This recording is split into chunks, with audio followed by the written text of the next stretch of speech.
జిల్లాలో మొలకనూరు అనే ఒక విలేజ్ ఉంది. మీకు నిన్న ప్రెస్ మీట్ లో చెప్పాను. రైతులు ఎలా వ్యవసాయం పండిస్తారు, ఎలా లాభసాటిగా డబ్బులు మిగిలిస్తారు, వాళ్ళ ఆస్తులు ఏమన్నాయి, ఆ ఊర్లో హాస్పిటల్ కట్టించుకుంటారు, పిల్లల చదువులకి లోన్లు ఇస్తారు, పెన్షన్లు ఇస్తారు. అసలు ఒక మనిషికి ఏం కావాలో పుట్టుక దగ్గర నుంచి చనిపోయేంత వరకు ఆ ఊర్లో ఆ బెనిఫిట్స్ ఉన్నాయి.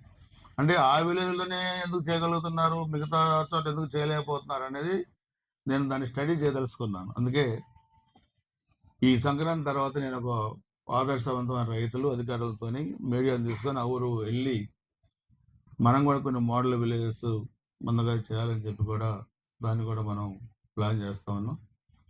సో అలానే హార్టికల్చర్ సెక్టర్ ఇవన్నీ కూడా మనం చేయాలి. ఇంకా రైతులు బాగుండాలి, వ్యాపార వర్గాలు బాగుండాలి, ఈ సమాజంలో ఉన్న ప్రతి ఒక్కళ్ళు ఉద్యోగస్తులు కానీ ఆల్ సెక్టార్స్ అందరూ కూడా బాగుండాలి. ఇది ఈ ప్రభుత్వం కానీ మేము కానీ కోరుకునేది. దీనికి మీడియా పరంగా మీరు కూడా సహకరించాలని చెప్పి కోరుకుంటూ అందరికీ కూడా మరి మొన్ననే కొత్త సంవత్సరం 2026 వచ్చింది. రేపు సంక్రాంతి రాబోతా ఉంది. డిసెంబర్ 25 క్రిస్మస్ వచ్చింది. తర్వాత రంజాన్ రాబోతా ఉంది. అన్ని ఫెస్టివల్స్ అన్నీ వస్తూ ఉన్నాయి. సో మీ అందరికీ అధికారులకి, అదేవిధంగా మా మహిళా నాయకురాలు వచ్చారు అందరు, వాళ్ళకి మీకు నూతన సంవత్సర శుభాకాంక్షలు మరియు సంక్రాంతి శుభాకాంక్షలు. 12వ తారీఖు ప్రోగ్రామ్ని మీకు మరలా అన్ని ఏ టైంలో ఏది ఇనాగరేషన్ ఉంటుంది, ఏ ఫౌండేషన్ ఉంటుంది మీకు నేను 10వ తారీఖు ఈవినింగ్ ఇస్తాను మరలా నేను. సో దాన్ని బట్టి మీరు కూడా పూర్తి స్థాయిలో దానికి ఆ కార్యక్రమాన్ని కూడా సహకరించి దాని అందరం కలిసికట్టుగా మన నియోజకవర్గం ఒక మోడల్ నియోజకవర్గం తయారు చేసే దాంట్లో మీడియా సహకారం తప్పకుండా ఉండాలని చెప్పి కోరుకుంటూ అందరికీ నమస్కారం, ధన్యవాదాలు, జై హింద్. 20 సంవత్సరాల క్రితం వరకు పిడుగురాళ్ల ఒక గ్రామం. రాజశేఖర రెడ్డి గారు ముఖ్యమంత్రి అయిన తర్వాత దాన్ని పట్టణం చేశారు.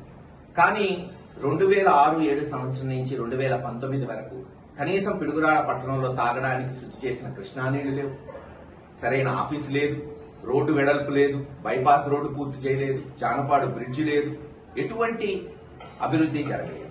2019 జగన్మోహన్ రెడ్డి గారు ముఖ్యమంత్రి అయిన తర్వాత మెడికల్ కాలేజ్ తీసుకొచ్చాం, జానపాడు బ్రిడ్జి శాంక్షన్ చేయించి పనులు మొదలు పెట్టాం, బైపాస్ రోడ్డు పూర్తి చేశాం, రోడ్డు వెడల్పు చేశాం, సుమారు కొన్ని వేల మందికి సొంత ఇళ్లు లేని వాళ్ళకి ఇళ్ల పట్టాలు ఇచ్చాను. అంతేకాదు పిడుగురాళ్లకు ఒక బ్రహ్మాండమైన ఆఫీస్ ఉండాలని 20-25 కోట్ల విలువ చేసే మరి స్థలాన్ని మున్సిపాలిటీకి సేకరించాం. 1 కోటి రూపాయలతో బిల్డింగ్ పూర్తి చేశాం.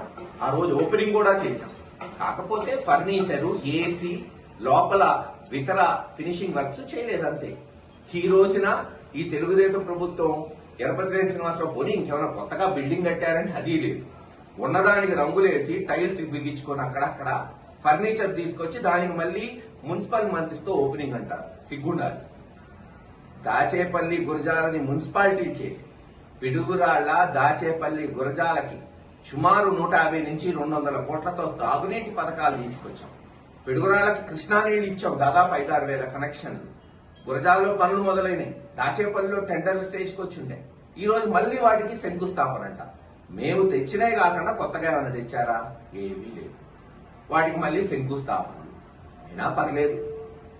కానీ విచిత్రం ఏంటంటే మున్సిపల్ ఆఫీసు ఏదైతే ఆ రోజు శంకుస్థాపన చేశాడో మున్సిపల్ మంత్రి బొత్స గారు, మరి ఆ శంకుస్థాపన రాయిని తీసేసి ఒక ఫౌంటైన్ పెట్టుకుని ఈరోజు ఆ ఫౌంటైన్ కి మున్సిపల్ మంత్రి నారాయణ గారితో ఓపెనింగ్ చేస్తున్నారు. ఇది వాళ్ళు చేస్తున్న ఘనకార్యం. ఖచ్చితంగా రేపు అక్కడ కౌంటింగ్ జరిగి వైఎస్ఆర్సీపీ ప్రభుత్వం వస్తున్న రోజే ఈ బండలు తీసిన ప్రతి ఒక్కరిని బొక్కలు వేసి వాళ్ళ చేతే కట్టిస్తాం. మళ్ళీ ఎవరిని వదిలే ప్రసక్తి ఉండదు.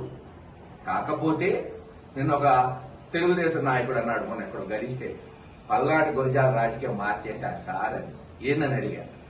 మీరు అభివృద్ధి చేయటం కాదు, జీవితంలో 15 ఏళ్లు గతంలో ఎమ్మెల్యే చేసినోడు ఎరపతినేని శ్రీనివాసరావు కనీసం ఒక ఇల్లు కూడా కట్టలేదు, కనీసం ఒక హాస్పిటల్, ఒక కాలేజ్, ఒక బిల్డింగ్ కట్టనోడు ఈ రోజు కనీసం కొత్త తీసుకురాకపోగా మహేష్ రెడ్డి పూర్తి చేసిన ఓపెన్ చేద్దాం, లేదు మహేష్ రెడ్డి 60, 70, 80% పూర్తి చేసిన కాలేజీలు, రోడ్లు, లేదు బ్రిడ్జ్లు పూర్తి చేద్దాం అనేటట్టు చేశారు.